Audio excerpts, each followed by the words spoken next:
Well, we haven't had any really good meaty neo-progressive rock, so when I found out that one of my favorite neo-prog bands was coming out with a new album, I just had to dive in, so let's go for it.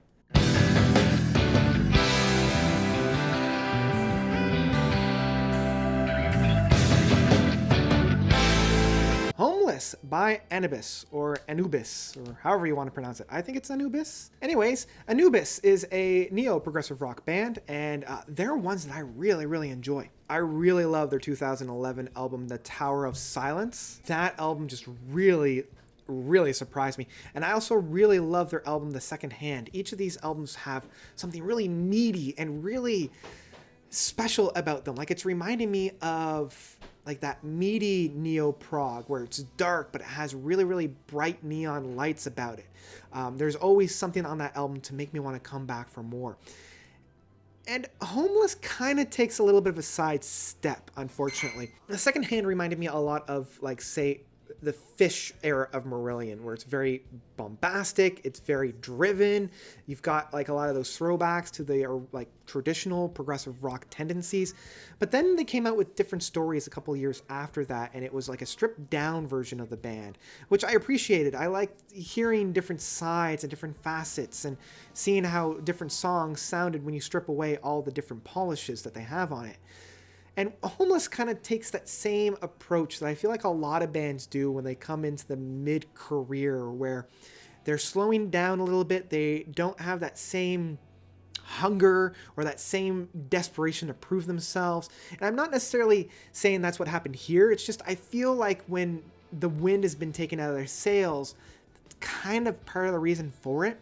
Because I feel like Homeless feels much more like Invisible Man from Marbles. And unfortunately, it doesn't quite stick the landing as well. Like the first track that opens this up, Reflective, I actually really like how this song opens up. As I mentioned, it reminds me very much of like the Invisible Man from Marbles from Marillion. I like the undertone. I like the atmosphere that we find ourselves in. It still has that dark essence and that dark atmosphere. But it doesn't have that teeth. It doesn't have that meat that I was really hoping for. And it is the longest track off the album, just over 7 minutes, which maybe that's another reason. Like, I love the longer stretches of playing that Anubis comes to the table with. This one, the longest track, is about 7 minutes, and the rest are kind of snippets. They're a lot smaller. Now, I do like the overall concept of the album, but yeah, like, I've been listening to this album now for the better part of 2 weeks, and I honestly, outside of that first track, I can't really tell you too much else. Like, there's no big moment off the album. There's no big oomph. There are a few moments here and there that do draw me back. I do enjoy Home, the fourth track off of the album. It kind of grounds it a little bit more. It puts it more into perspective. It's a little bit more light and airy, but I don't know, again, I wanted that power, I wanted that punch, and even though I do enjoy Home, I like kind of the rhythm section, I like the blendings of harmonizations that we have across the band members, and I like how it bleeds seamlessly into Homeless, and I like how Home and Homeless, again, bleed together to create a really nice, about 10 minutes worth of music there. Because Homeless does start out quite punchy and quite powerful. It starts off with this but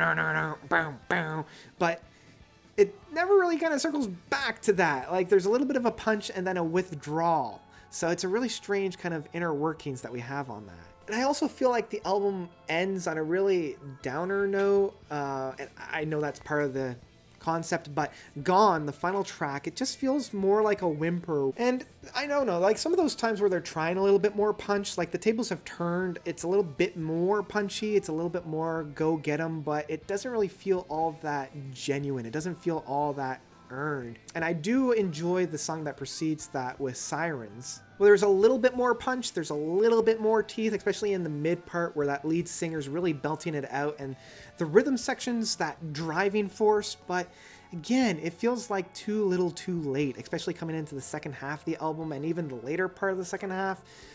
And the track itself, like these tracks are a little too small to really get into. So I hate giving a negative review on a band that I really enjoy, but unfortunately, Homeless is not all what I was hoping for from a band that I really, really respect, such as Anubis. This one is one of those that I would honestly skip. Outside of maybe a point here and there, I wouldn't really turn back to this album. I didn't really feel all that connected to it, and I honestly don't think putting it on the shelf, waiting, letting it percolate, letting it ferment, and then picking it back up will do any kind of justice for it. So yeah, that's why I'm just giving it a skip. I would honestly revisit some of their other catalogs and turn into this new work. But that's about it. That's about it for Homeless by Anubis. What did you guys think? Did you love it? Did you hate it? Am I missing something about this album? I feel like I might be. So let me know of your own takes of this album by commenting down below. Thank you guys so much for watching. As always, you guys are definitely the best. And until next time, notes out.